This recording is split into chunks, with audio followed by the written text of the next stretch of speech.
Welcome to the email OSINT section. We're going to talk about discovering email addresses.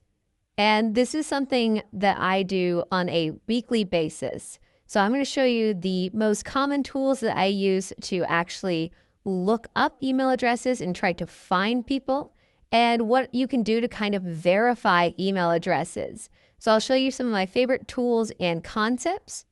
And this is something that I do because not only for OSINT and doing it for investigative type work, but think about sales. If I'm trying to find a lead or I'm trying to find multiple leads within an organization, I have to figure out where the emails are, who the people I'm trying to email are. So maybe I'll Google them and say, who is the CISO or Chief Information Security Officer for this company? And I might find that it's Bob Jones. And we go look up Bob Jones and we say, okay, well, how do I get Bob Jones's contact information? Can I find it via Google? Maybe it's out there in the public, but maybe we have to dig a little deeper. Maybe we have to kind of do some guesstimation and see if we can figure it out. So that's what we're going to do today is look at the email addresses, formats, and try to determine if we can find some emails. So let's go ahead and move over to the Kali Linux machine that I've got. And the first website is one of my favorites. So hunter.io, you just come to hunter.io. You get like 50 or 100 free searches a month. I don't remember what it is. It's a fair amount. Something that has more users like Tesla. Tesla has 468 users. If we come in here and we look, well, we can see that they have a pattern identified here. So their pattern they're identifying is first initial, last name at tesla.com. And that's really what we want to see. And then we can gather email addresses here if we want. But say like we knew Bob Jones. Again, going back to that example, Bob Jones. So maybe Bob Jones works at Tesla. Maybe his email would be bjones@tesla.com. So it's something to think about. Now, we can sign up and get actual information here. You should be able to sign up with a Gmail account. Sometimes this does not work depending on the country that you are in. So be cognizant, you might have to use a different email address, but I just tried signing up with a Gmail account that I have on here and it worked just fine. So I'm going to go ahead and try to log in. I'm going to sign in with Google with what's already here. And just now I'm logged in. So we can go back now and try searching Tesla again. And you'll see that the results actually come back. So we get information here now. Let me make this a little bit bigger. We get information as to, okay, here's the vice president. This is the vice president's email address. Project development manager. Maybe you want to talk to somebody in human resources. So you can click here and go to human resources. And then here are the different human resources emails that are here. So, and then the sources that they found these email addresses. So this isn't a particular person in HR, but it's still human resources email addresses. So this looks like it's probably for Hong Kong. This is for Berlin. This is Gigafactory. So they have different email addresses based on where they are. Now, if you looked up TCM security here, you're really not going to find much on us because we don't have a ton of email addresses out there, but I think that we can find more in other ways. Now, so we only get so many usages here. We'll just keep thinking about this as we move forward. So hunter.io, great resource. They have plugins if you want them. I think it's a fantastic place to look. Phonebook.cz is the next resource I want to show you. This one is fantastic, and see what comes back there. Okay, a lot more. So we get quite a few email addresses. We could see Elon Musk all over the place. We got Elon-Musk, Elon, we've got eMusk over here, and we get a ton of emails. Look at this. So what's nice about this is we can sit here and try to identify what the possible email addresses are. So again, first initial last name looks like it's showing up quite a bit. Outside of maybe like the Elon Musks of the world, we're getting a bunch of mostly first initial last names in here. So I think that's pretty spot on with this. The other thing that we can do is we could utilize this list. Say we're trying to do something called credential stuffing, which we'll talk about in the next section, actually, when we talk about breach credentials. But say we're trying to gather a bunch of usernames and test and see if we can log in with those usernames anywhere. Or maybe password spraying, not so much the credential stuffing, but password spraying, where we take all these usernames and we just throw it at a login form and say, hey, summer 2020 exclamation point. See if that logs into any of these accounts. And you would be surprised. It happens quite a bit.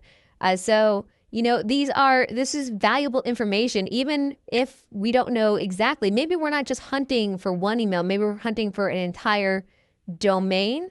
This is a great way to get free entire domains with a quick copy and paste capability. Like we have the Tesla here, we can export the CSV from hunter.io, but you only get so many results that you can export into a CSV.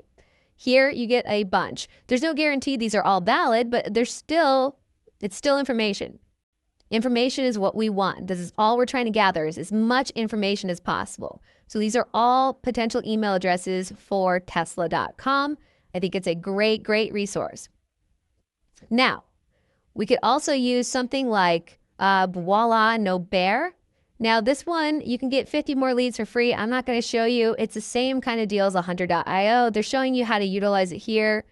Basically, you can just search for people and see to try to find their email addresses. There is one I want to show you that I do use and I have quite a bit of success with, and that is called Clearbit. And Clearbit has to be used in Chrome. So I'm going to bring up this here. Clearbit has to be used in Chrome. So you can download the Chrome extension for Clearbit. And all you have to do is go to Google. Let me log in really quick. And then I'm going to just select the free account. We get so many searches, 100 emails a month. So basically you're going to search for Clearbit Connect and you would just say, hey, Clearbit Connect. I'll put a link down below, by the way. But Clearbit Connect is awesome. You'll see why here in a second once I authorize this. Okay, we're going to come down here, acknowledge, probably give out our firstborn. And then now we're going to say, hey, I want to find emails. And here's all different kinds of things that we can sit here and search for. These are some searches that I've done. These aren't any clients of mine. These are just searches that I've done in the past, maybe looking for information or looking for possible leads or anything. So if I come in here and I say, hey, I want to look for TCM security, you could type that in. I'm going to just click on TCM security. And look what it discovered that the others didn't. It discovered me. Okay, and if I click on me, look, it says heath@tcm-sec.com. Where did that come from? And then look, it has my LinkedIn right here as well. That's amazing. That's awesome. And it says here, you can email Heath. Just click this button. And then it also got Rizwan. Rizwan's on my sales team. Look, it's got Rizwan@tcm-sec.com. What does that tell you? That tells you that so there is a website called Email Hippo. You can go to tools.verifyemailaddress.io. And all you have to do is type in an email address here. Sometimes you can get false positives if they're good or bad. Here, I typed in this email address a couple of times and just got a bad result. This is an email address that does not exist. Same thing with this website here. Emailchecker.net/validate, email-checker.net/validate. Say, hey, checking email. I put the same email address here. You can see it says bad. If you want to automate this or script this out, but I think this is fantastic. This is great stuff. Now, there are plenty of other ways to verify email addresses. In the next section, we'll talk about that even more as we talk about breach data, because if somebody shows up in a data breach, guess what? That email address has been used in the past.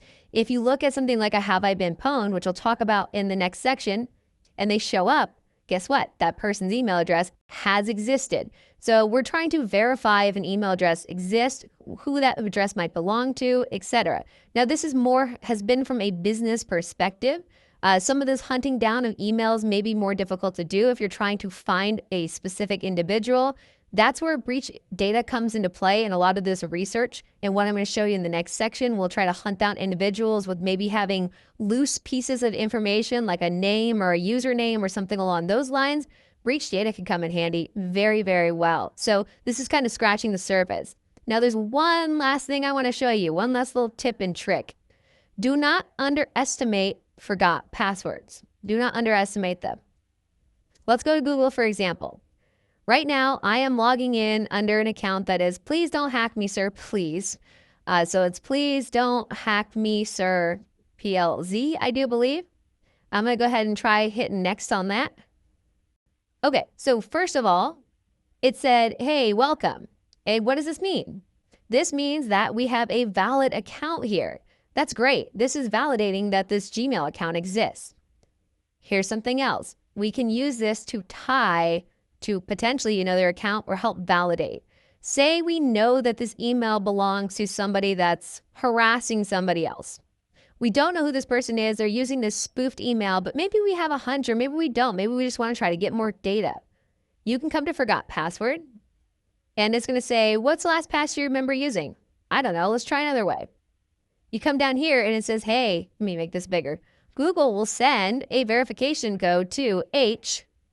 And it says, look, it shows you the rest of the digits here and then at TC here.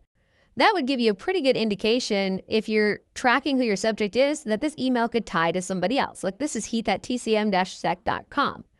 Okay, so this email belongs to me. This is tying back to me. Now you have another point here. So if you knew about this email address and now you have the link, the connection to guarantee that this person, this is evidence right here. Say you were doing something, which we'll learn about again in the next section, where you're looking through breach data, you find a username that matches this email address and also matches this email address, but people can reuse usernames. There could be multiple people who use the same username. So you need to verify or some link. This would be a proof of a link between those, a pretty strong proof if you ask me. If you can say, hey, I identified 2 email addresses with the same username, I did an account recovery, came in here and saw that this had this same first character and first domain name, I think that's a pretty strong correlation. So things to think about, wheels to be spinning. Try to identify email addresses in any way possible. We'll cover this more in depth in the next section. And I'm really excited because password hunting is one of my favorite things. So let's go ahead and move on to the next section where we talk about password OSINT.